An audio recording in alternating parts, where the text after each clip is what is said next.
Hey, it's Dustin from Parts Doctor. In today's video, I'm going to show you how to replace the front felt seal that goes in the drum of this dryer. These instructions also apply to Whirlpool manufactured brands such as Maytag, Amana, and more. It's super simple. I'll show you step by step, so let's jump right in.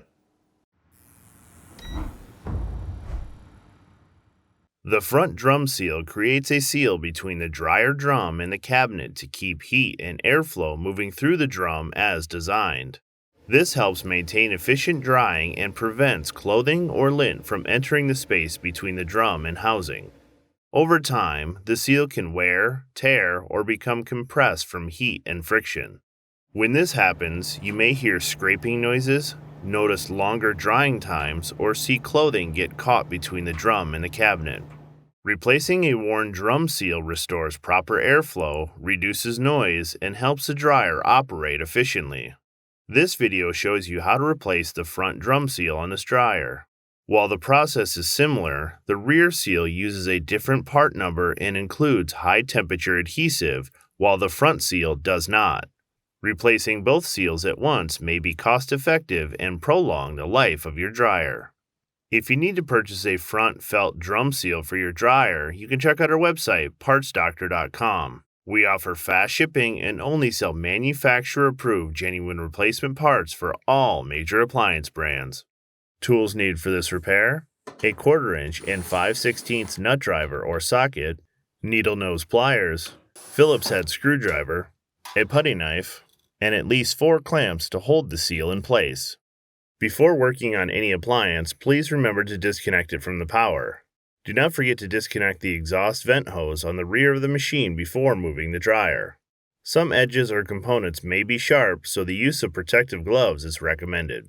This repair involves removing several different screw types, which can vary depending on your model and its manufactured date. Your appliance may differ from the one shown in this video, so it may help to have a simple system to keep each fastener organized to ensure they go back in the correct location. On the back of the dryer, use a 5/16 driver or socket to remove the 2 screws holding the top panel in place. Slide the top panel back about 1/4 inch and then lift it off of the dryer. Set it aside to be reinstalled later. Inside the appliance, locate and trace the wires coming from the control panel to the control board. Disconnect the connector from the control board. Be careful as to not damage the wires or the control board itself. Using a pair of needle nose pliers, gently squeeze the push mount wire retainer and push down to remove it from the dryer's frame. Using a 1/4 inch driver or socket, remove the 2 screws towards the front of the dryer that hold the touchpad in place. Gently lift the touchpad and control panel as you rotate the top away from the dryer. Make sure to guide the wires through the front of the machine. Locate the mid-junction connector for the door switch inside the dryer and disconnect it by lifting up on the small tab. You may need to use a small flathead screwdriver to release the tab properly. Tilt the dryer back and place a support underneath to be able to access the bottom edge of the machine. In our case, we're using a 4x4 wood block. Remove the 4 screws on the bottom edge using a 1/4 inch driver or socket. Once the screws are removed, remove the support from underneath the dryer and carefully set the appliance back on the ground. Open the dryer's door and remove the 2 screws below the opening using a Phillips head screwdriver. Close the dryer's door. At the top of the front panel, remove the 3 screws holding the panel in place. Lift the front of the panel up and away from the dryer. Gently work the electrical connectors through the front of the machine as you remove the front panel. Carefully set the front panel aside for reinstallation later. Back at the control board inside of the dryer, disconnect the drum light from the ACU by depressing the retainer on the connector and pulling it to remove. You may find it's easier to use a needle nose pliers. At the front of the dryer, remove the 2 screws on the top of the control panel bracket and the 2 screws on the front of the control panel bracket. Lift the bracket from the appliance.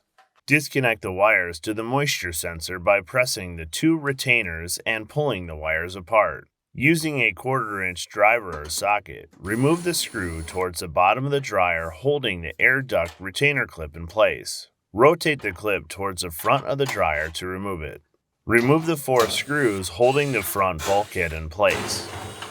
Lift the bulkhead up slightly until it becomes free from the retainers on the side panels of the dryer. Lift the bulkhead out from the machine and carefully set it aside.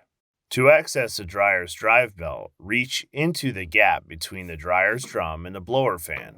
Remove the belt from the idler pulley by moving the pulley to the side to release the tension on the belt. Be sure the belt is free and can be lifted out with the drum.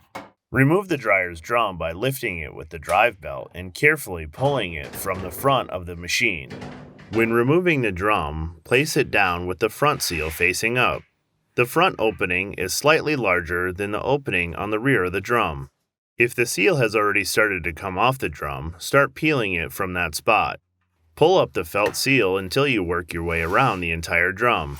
If you need assistance, you can use a putty knife to help release the old adhesive, but be careful not to scratch the roller channel on the drum. Once the felt seal is completely removed, discard the old seal and use a putty knife to clean off any remaining residue.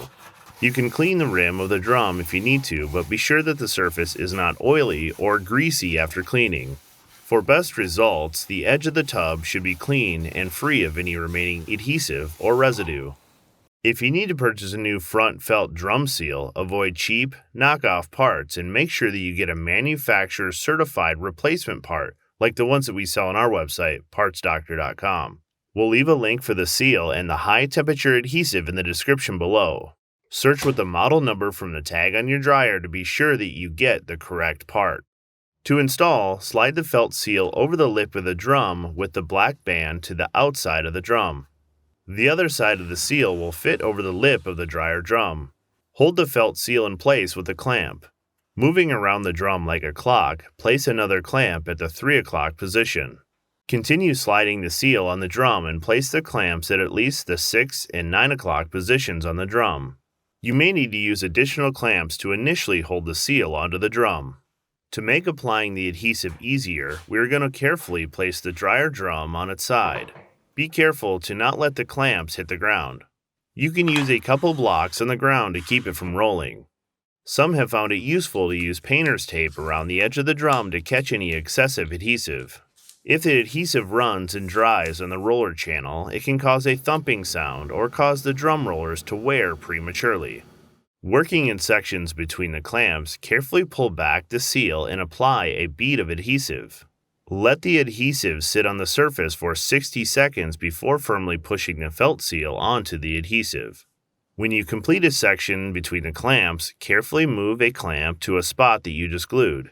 If you have any excess adhesive, be sure to clean it promptly with a rag or paper towel. You will now continue to work all the way around the drum like a clock, repeating this process until you get back to where you started. Once completed, without touching the seal, flip the drum so that the seal with the clips are now facing up. We recommend keeping the clamps on the dryer for 24 hours to allow the adhesive to fully cure. Once the adhesive fully cures, remove the clamps. Check the entire seal and be sure that it's firmly in place. With the appliance taken apart, now is a good time to inspect other important parts. Make sure the idler pulley is free of hair, lint, or other debris and spins freely. Also check the drum rollers to be sure that they're free of any damage or debris and also spin freely. And last, check the belt to be sure that it's in good condition and not cracked or frayed. If any of these parts are damaged or need to be replaced, you can check out our dryer maintenance kit video that shows you how to replace each of these components. Now is also a good time to clean the dryer of any lint or debris. It is important to keep the dryer free from lint buildup as lint is highly flammable and could potentially cause a fire. To reinstall the dryer's drum, position it so the side with the larger lip is closer to the back of the machine. Lift up on the drum using the drive belt while keeping a hand on the front of the drum in order to keep it stable. Carefully position the drum into the dryer by setting it on the back rollers. Align the drive belt in the center of the drum groove closest to the rear of the appliance. Carefully spin the drum one full rotation to be sure that the felt seal has not folded in on itself. At the front of the machine, reach through the gap between the dryer drum and the blower housing to access the drive belt and idler pulley. Grab the belt and make sure that it's positioned between the idler pulley and the back panel of the dryer.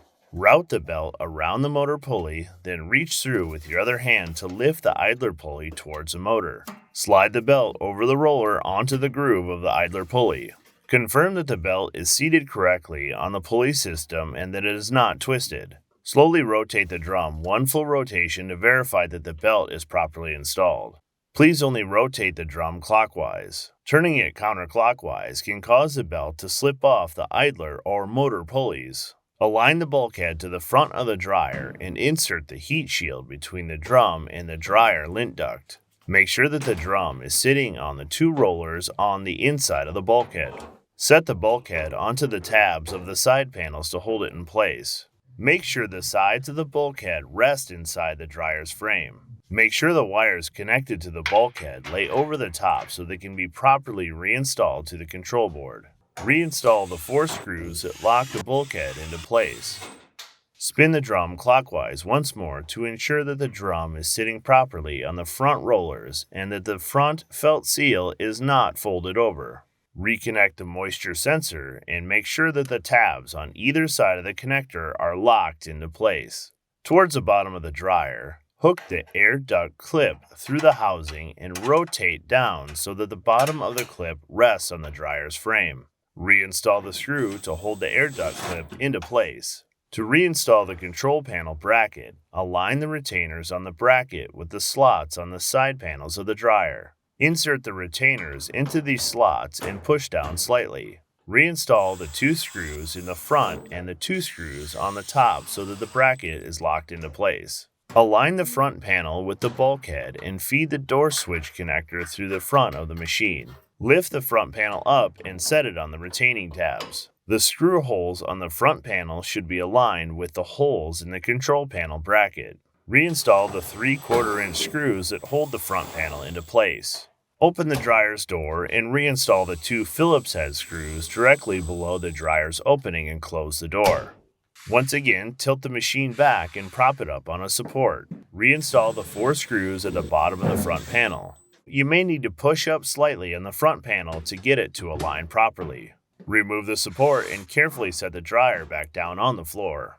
To reinstall the control panel, guide the electrical connector through the hole in the front of the control panel bracket. Align the tab at the bottom of the control panel with the slot on the front of the dryer. Gently slide the panel into place. This may take some time and some finagling to get the panel fully into place. Reinstall the 2 1/4 inch screws.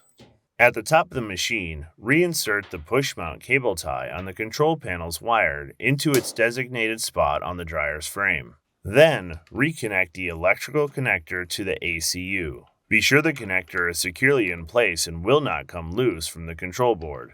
Locate and reconnect the mid-junction connector for the door switch.